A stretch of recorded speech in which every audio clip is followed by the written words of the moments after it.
So hello everyone, welcome back to my new blog. तो आज का ब्लॉग यहाँ से स्टार्ट होता है।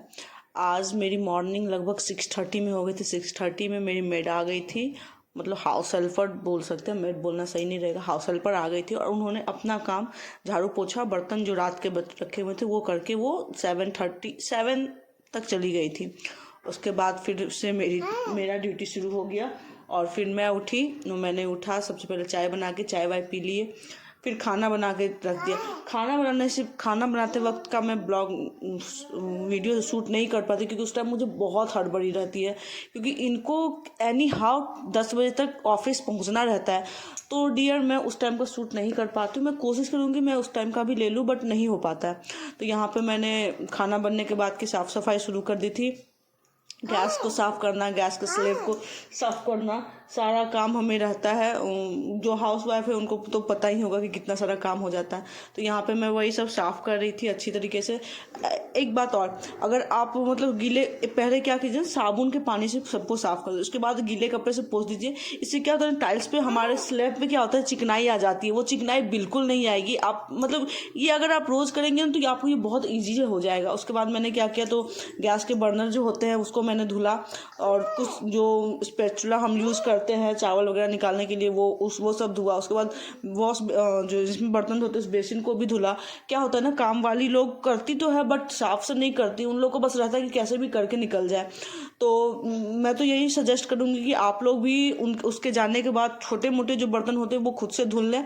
और हाँ, साफ़ सफाई आप खुद से, मतलब ठीक है वो झाड़ू पोछा करके जाती, फिर भी आप एक बार ज़रूर घर में डस्टिंग करके फिर से झाड़ू ज़रूर लगाएं। उसके बाद यहाँ पे कपड़ा का ढेर लगा हुआ था, ये तब तक ऑफिस चले गए थे। तो उसके बाद मैं आई, मैंने इनके कपड़े जो मतलब इनको पहनने थे रात में वो अलग रखा। ये स्वेटर धुलने वाला था उसको मैंने अलग रखा क्योंकि उसे मुझे धुलना था। उसके बाद मैंने सारे कपड़े को तह लगाया। अच्छा, जब तह लगा रही थी तो उस टाइम में सावे बहुत शैतानी कर रही थी। और एक चीज़ क्या है ना, मेरी बेटी ऐसे तो शैतानी करती बस, बट जब कैमरा ऑन हो जाए तो फिर ये बहुत एकदम आप देख सकते हैं कितनी इनोसेंट एकदम खड़ी है शांति से कि अरे यार मैं तो खड़ी हूँ चुपचाप। तो कैमरा के सामने ये बहुत शांत रहती, तो मेरे लिए तो बहुत अच्छा हो जाता है कि मैं कोई भी काम करूँ कैमरा ऑन कर लो, बच्चा शांत। ये कुछ कुछ बोल रही थी मुझे, मैं सुन रही थी, हम दोनों बात कर रहे थे और साथ के साथ काम भी हुए जा रहा था। उसके बाद मैंने सारे कपड़े सारे कंबल वगैरह को तय लगा लिया और फिर मैं बेडशीट वगैरह भी उसके बाद मेरा काम बचा इसके शरीर में ऑयलिंग करने का। तो डियर मैं पूरे ठंड में बच्ची को, अपनी बेटी को, सावी को सरसों का तेल ही लगाती हूँ। ठंड के बाद ही, मतलब पूरे ठंड में सरसों का तेल में कभी कपूर मिला के, कपूर में तब मिलाती हूँ जब मतलब सर्दी वगैरह हो जाती है उस टाइम में। उसके बाद मैंने इसे नहला दिया। उसके बाद मैं इसे जल्दी जल्दी तैयार कर रही थी क्योंकि बच्चे को जितने सज संवर के रहे उतने अच्छे लगते हैं। तो फिर मैं इसे यहाँ पे जल्दी जल्दी से तैयार कर रही थी क्योंकि लगभग अभी तक 10:30 या 11 आई थिंक हो गए होंगे और मैंने अभी तक नहाया नहीं था। भगवान को भी स्नान नहीं करवाया था, पूजा पाठ भी नहीं किया था, कुछ भी नहीं किया था। तो मैंने सोचा कि चलो यार पहले फटाफट से बच्चे का काम निपटा लूँ। तो मैं अच्छा, एक और बात, क्या होता है ना, बहुत कोई को दो चोटी पसंद नहीं होता है, बट पता नहीं क्यों मुझे इसके फेस पे शुरू से ही दो चोटी ही पसंद आता है। मेरा बस है तो मैं रोज़ इसका उसके बाद फिर से इसको तैयार करके मैंने भी नहा लिया, स्नान कर लिया और फिर मैं अपना जो मतलब क्या करे भाई, नहीं तैयार होंगे, तैयार क्या होना, मतलब डेली को थोड़ा तो चेहरा का केयर करना ज़रूरी है। तो मैंने अपना थोड़ा सा लोशन, फिर विको और पाउडर मैं कोई ज़्यादा अप्लाई नहीं करती हूँ, बस सावी वाला ही पाउडर मैं थोड़ा सा अपने चेहरे पे लगा लेती हूँ। उसके बाद बालों को कॉम्ब किया। अच्छा, अब मैं एक फ़नी बात बताती हूँ। जिस दिन आप अच्छे से तैयार होकर रहो ना, उस दिन आपके घर में कोई नहीं आएंगे। आप घर को सेटल कर लो, कोई नहीं आएंगे। लेकिन अगर आप गलती से बीमार पड़ गए किसी दिन और आपका घर अस्त व्यस्त पड़ा है, उस दिन आपके घर कोई ना कोई गेस्ट ज़रूर आएंगे। या मतलब ये तो मेरे साथ अक्सर होता है। क्या आप लोगों के साथ भी होता है ऐसा? मुझे बताइएगा ज़रूर। मुझे तो लगता है कि यार ये सबके साथ ही होता होगा। तो यहाँ पे मैं अपने बालों का चोटी कर रही थी। अच्छा, बाल बहुत ज़्यादा गिरने लगे हैं, कोई उपाय इसका आप लोग बताइए। मतलब मैं जितना कॉम करती हूँ बहुत ज़्यादा बाल गिरते हैं। मैंने इसके बाद बाल को काट भी लिया अपना, आप देख सकते हैं। मैं यहाँ पे दिखा रही थी कि मेरा कितना ज़्यादा बाल निकला है।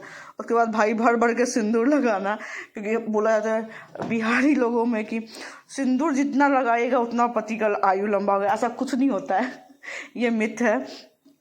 तो यहाँ मैंने सिंदूर लगाया, नॉर्मल वैसली मतलब बेबी लिप बाम और बिंदी, थोड़ा सा लिपस्टिक मैं अप्लाई करती हूँ अपने होठों पे डेली में भी, हल्का, एकदम हल्का सा। उसके बाद फिर मैं यहाँ पे पूजा कर रही थी। तो भाई पूजा करना भी मतलब बहुत लेट हो गया था इस टाइम तक। मुझे लग रहा था कि हाँ आज तो बहुत ज़्यादा लेट हो गया। तो यहाँ मतलब जो हमारे में, हम जैसे कि मैं मिथिला से बिलोंग करती हूँ, तो हमारे में क्या होता है, जितनी सुहागन स्त्रियाँ होती हैं, लड़कियाँ होती है, जब उनकी शादी होती तो उनके मायके से उन्हें एक सपरी में सपरी दिया जाता है जिसमें गौरी जी रहती हैं। तो 1.25 साल के बाद, 1.25 साल सुपारी पूजा जाता है, उसके बाद गौरी जी को पूजा जाता है। तो हमारे में ये है ही कि अगर आप शादीशुदा हैं और आप पूजा करने लायक हैं तो आप बिना गौर पूजे आपको खाना नहीं खाना है, गौर पूजना ही चाहिए। तो यहाँ पे मैं वही गौर पूजने गई थी। और क्या होता है ना, जब आप मैं पूजा करने जाती हूँ तो मेरी बेटी आके खड़ी हो जाती है। मतलब खड़ी वो इसलिए नहीं होती कि पूजा हो रहा है, वो खड़ी इसलिए होती कि यार पूजा हो रहा था, इसका मतलब मुझे प्रसाद मिलेगा।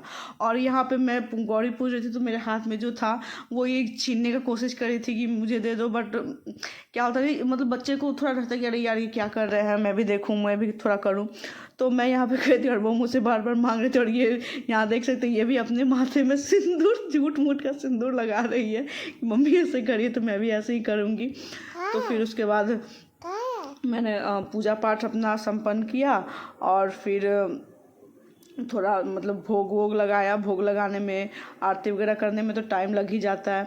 ये चुपचाप खड़ी होकर देख रही थी कि यार ये मतलब कब मिलेगा मुझे प्रसाद, में ये वेट करती है। ऐसा नहीं कि बहुत ज़्यादा शैतानी करती पूजा के टाइम में शैतानी नहीं करती। जब तक मेरा पूजा मैंने कंप्लीट किया उस तब तक मेरे मशीन ने भी मतलब कपड़े मैंने जो डाले थे धुलने के लिए, वो कपड़े मेरे धुल गए थे। तो मैं उसे निकालने आ गई। तो क्या होता है ना, जो मुझे कपड़े सुखाने का यहाँ दिक्कत हो गया है। बालकनी मेरा पहले से ही भरा हुआ था और मैं छत पे नहीं जाती क्योंकि अभी तक मैंने एक तो रस्सी नहीं डाला है छत पे अपना, और दूसरी बात ये है कि यहाँ पे थोड़ा कम्युनिकेशन में मुझे प्रॉब्लम हो रही है। यहाँ पे सब लोग बंगाली बोलते हैं और हिंदी बोलते हैं बट टूटी फूटी सी, और मैक्सिमम टाइम बंगाली ही बोलते हैं। तो मुझे समझ में नहीं आता है। तो मैं चाहती हूँ कि नहीं छोड़ो यार, अपने अपने से रखो, अपने अपने काम करो। तो यहाँ पर मैं अपने सारे कपड़े फैला दिए। और मैंने जो कपड़े हाथ से धुले थे, मतलब मैं कुछ कपड़े वॉशिंग मशीन में धुली थी और कुछ कपड़े हाथ से भी धुली थी, क्योंकि ये मशीन मात्र 6 लीटर का है। 6 लीटर ज़्यादा, 6 kg से ज़्यादा ये वेट नहीं बर्दाश्त कर पाता है। तो मैंने कुछ कपड़े हाथ से धुले थे। तो जैसे कि सुखाने का यहाँ दिक्कत है, मेरे बालकनी में धूप बिल्कुल भी नहीं आती है। तो मैंने यहाँ पर सारे कपड़े को डाल दिया और मात्र 14 मिनट में ये सारे कपड़े मेरे स्पिन हो जाएंगे। तब तक मैं क्या कर, जब तक मेरे कपड़े स्पिन हो, जब तक मैंने सोचा कि चलो यार भगवान पूजा हो गया, बेटी की सेवा हो गई, पतिदेव की सेवा हो गई, तो अब खुद की सेवा भी जरूरी है। तो मैंने क्या किया, अपना खाना, मैंने बोला कि आप खाना खा लेती हूँ, जब तक खाना खाऊंगी तब तक कपड़ा स्पिन हो जाएगा तो फिर मैं उसे फैला लूँगी। तो